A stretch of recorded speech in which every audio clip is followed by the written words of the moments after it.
وَدَّتْ طَائِفَةٌ مِّنْ أَهْلِ الْكِتَابِ لَوْ يُضِلُّونَكُمْ، کتابیوں کا ایک گروہ دل سے چاہتا ہے کہ کسی طرح تمہیں گمراہ کر دیں. وَمَا يُضِلُّونَ إِلَّا أَنفُسَهُمْ، اور وہ اپنے آپ ہی کو گمراہ کرتے ہیں.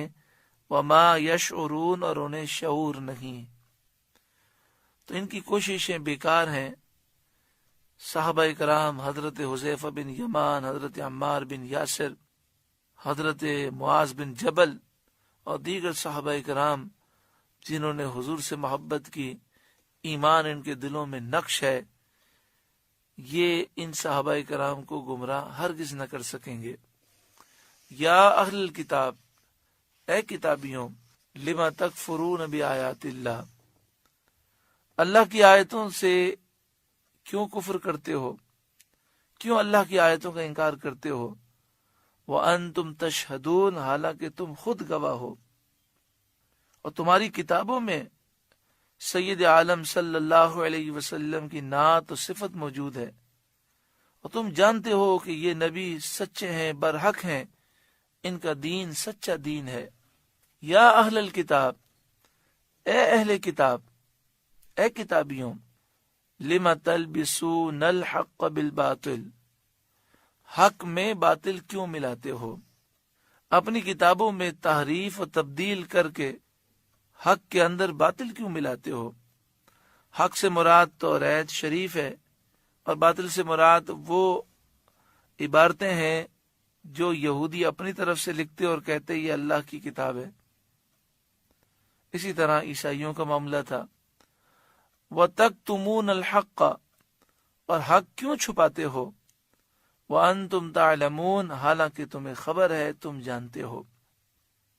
یہودیوں کی اور عیسائیوں کی اس بات میں مذمت کی گئی کہ وہ نبی اکرم صلی اللہ علیہ وآلہ وسلم کی شان بیان نہیں کرتے، اسے چھپاتے ہیں. مسلمانوں کے لیے ضروری یہ ہے کہ وہ حضور صلی اللہ علیہ وسلم کی شان و عظمت کو بیان کریں. بڑا دکھ ہوتا ہے ان لوگوں پر جو اپنے آپ کو مسلمان تو ظاہر کرتے ہیں، لیکن وہ نبی اکرم صلی اللہ علیہ وآلہ وسلم کی شان و عظمت بیان کرنے میں بخل سے کام لیتے ہیں. ایسا شخص مومن کامل نہیں ہو سکتا جسے حضور سے کامل محبت نہ ہو. ایمان کامل کی دلیل یہ ہے کہ اپنا سب کچھ محبوب کریم صلی اللہ علیہ وسلم پر بندہ قربان کر دے، اور زندگی کا مشن یہی ہو کہ میں حضور کی شان بیان کروں، حضور کے فضائل بیان کروں. امام اہل سنت امام احمد رضا علیہ الرحمہ کی زندگی کو دیکھیں تو آپ نے پوری زندگی حضور کی شان و عظمت کے بیان میں گزاری. آپ جب کسی بدعقیدہ بد مذہب گستاخ کا رد فرماتے تو بڑا سخت فرماتے. آپ سے کہا گیا کہ آپ اتنا سخت لکھتے ہیں، یا آپ کے مخالف ہو جاتے ہیں، آپ کے خلاف پروپیگنڈا کرتے ہیں، آپ پر جھوٹ باندھتے ہیں، آپ کو بدنام کرنے کی کوشش کرتے ہیں، آپ کو گالیاں دیتے ہیں. تو اعلی حضرت امام اہل سنت کی آنکھوں میں آنسو آ گئے. آپ نے فرمایا بات یہ ہے کہ جب یہ نبی اکرم صلی اللہ علیہ وآلہ وسلم کی شان میں بے ادبی کرتے ہیں تو مجھے شدید دکھ ہوتا ہے. اگر میری طاقت ہوتی اور میرے ہاتھ میں تلوار ہوتی تو میں ان کے سر قلم کر دیتا، لیکن میں اس کی طاقت نہیں پاتا، تو میں اپنے قلم کو تلوار بناتا ہوں اور اس قلم سے تلوار کا کام لیتا ہوں تاکہ میرے قلم کی نوک سے ان کے دل چھلنی ہو جائیں. لوگوں نے کہا پھر یہ آپ کو برا کہتے ہیں.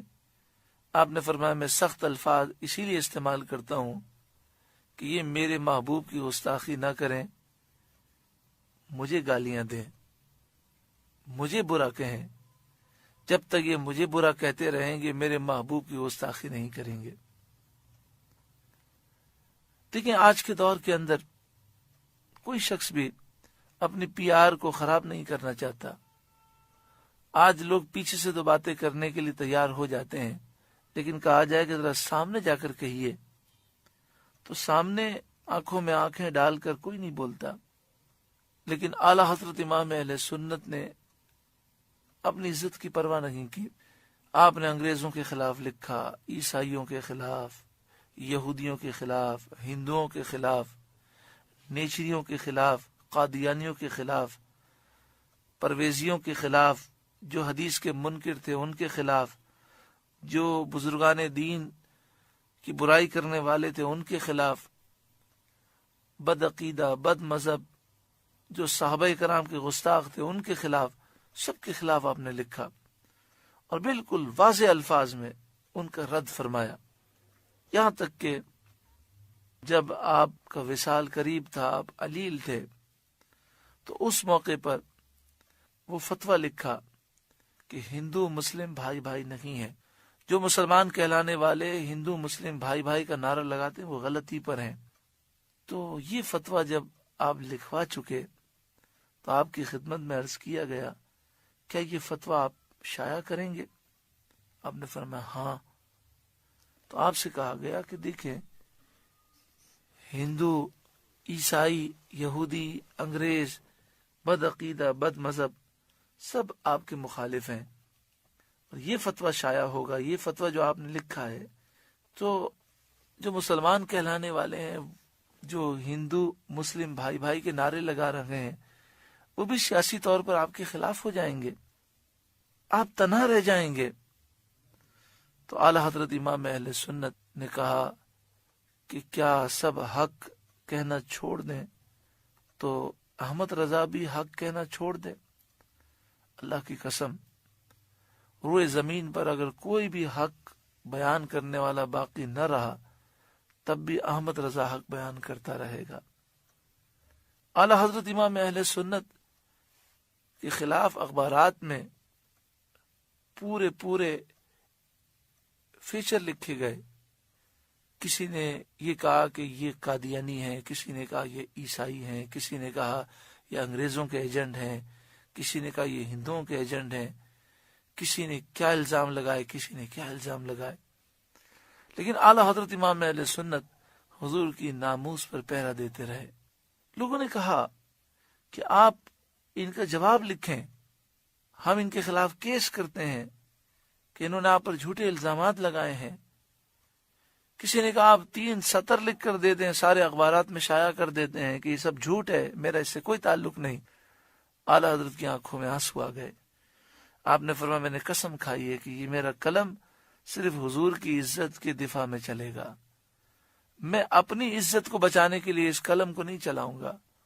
تو دنیا نے دیکھا کہ جب حضور صلی اللہ علیہ وآلہ وسلم کی عزت کی دفاع میں اعلیٰ حضرت نے اپنا سب کچھ قربان کیا تو حضور کے صدقے میں اللہ تعالیٰ نے وہ عزتیں عطا فرمائی کہ خود اعلیٰ حضرت ایک موقع پر کراچی کی بندرگاہ پہنچے.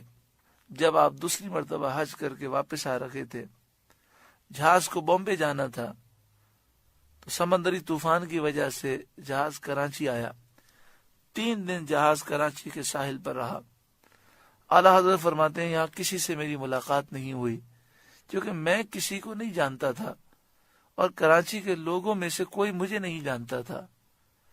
آج سے تقریباً 100 سال پہلے اعلیٰ حضرت فرماتے ہیں کراچی کے لوگوں میں سے کوئی مجھے نہیں جانتا تھا، اس لیے 3 دن میں ساحل پر رہا لیکن کسی سے ملاقات نہیں ہوئی.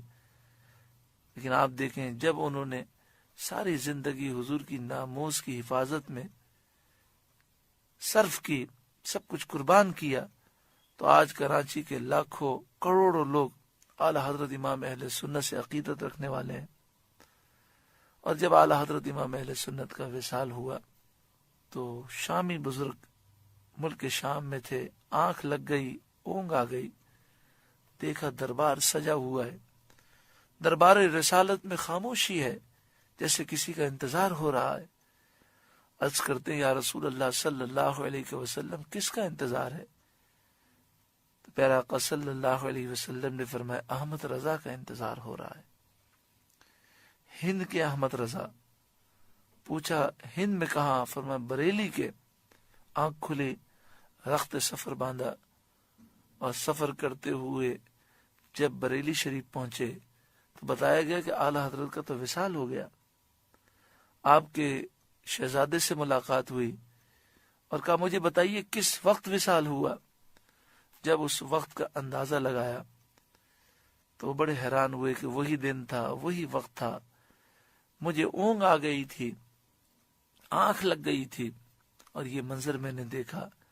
یعنی جس نے ساری زندگی حضور کی عزت پر قربان کی، یہاں روح نکل رہی ہے اور وہاں دربار رسالت میں انتظار کیا جا رہا ہے. پھر جب روح پہنچی ہوگی تو سرکار نے کتنا نوازا ہوگا.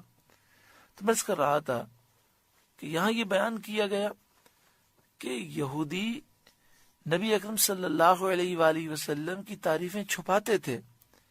تو ایک مسلمان کو اعلی حضرت امام اہل سنت کے نظریات کو سمجھنا چاہیے کہ اعلی حضرت امام اہل سنت نے ہمیں یہ درس دیا کہ اٹھتے بیٹھتے ذکر مصطفیٰ کرو، حضور کی شان بیان کرو، حضور کے معجزات بیان کرو. اور ایک مسلمان کا یہی طریقہ ہونا چاہیے کہ حضور کی محبت میں زندگی گزارے اور دنیا سے جائے تو حضور کی محبت میں جائے. اللہ رب العالمین ہمیں اعلی حضرت امام اہل سنت کے صدقے میں یہ ساری برکتیں نصیب فرمائے. سورہ آل عمران کا 7واں رکوع مکمل ہوا. اللہ تعالیٰ اس رکوع کی برکتوں سے ہم سب کو مالا مال فرمائے.